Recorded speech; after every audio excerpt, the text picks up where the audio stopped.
ভয়ংকৰ বিপদত পৰিছে অভিনেতা ৰাজকুমাৰ।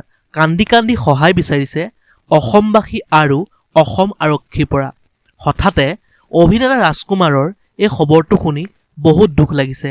ইতিমধ্যে অভিনেতাজনে বহু আৱেগিক হৈ সামাজিক মাধ্যম ফেচবুকৰ জৰিয়তে প্ৰদান কৰিছে এই দুখৰ খবৰটো।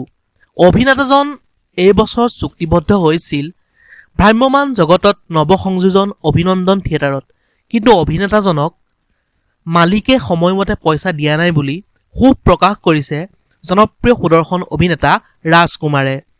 উল্লেখযোগ্য যে ইয়াৰ আগতে কিছুদিনৰ আগতে সতীৰ্থ অভিনেত্ৰী প্ৰিয়ম পল্লৱীৰ লগতো এনে অন্যায় কৰিছিল থিয়েটাৰৰ প্ৰযোজকগৰাকীয়ে। অভিনেতা ৰাজকুমাৰে আৱেগিক হৈ সামাজিক মাধ্যম ফেচবুকত লাইভ আহি এই বিষয়ে জনায়।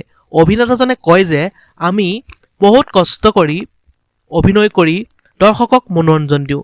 যদি আমাক থিয়েটাৰৰ কৰ্তৃপক্ষই সময়মতে পইচা নিদিয়ে তেন্তে আমি কেনেকৈ চলিম? আমিবোৰ চলি আছোঁ নাটক, চিনেমা আৰু ধাৰাবাহিকৰ পৰাই।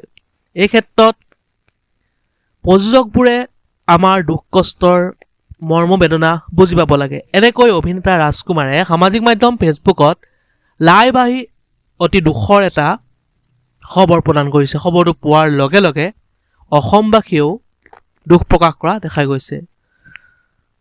পোনপ্ৰথমে এটা কমেণ্ট কৰি জনাব, এজন অভিনেতাৰ লগত এনে অন্যায় কিয় কৰে? আচলতে অভিনেতাবোৰক সন্মান কৰিব নাজানে নেকি কিছুমান প্ৰযোজক তথা থিয়েটাৰ কৰ্তৃপক্ষই। ভিডিঅ'টো আছিল ইমানেই। যদি আপোনালোকে চাই ভাল পালে তেন্তে লাইক, কমেণ্ট, শ্বেয়াৰ আৰু যদি নতুনকৈ আমাৰ চেনেলটো চাই আছে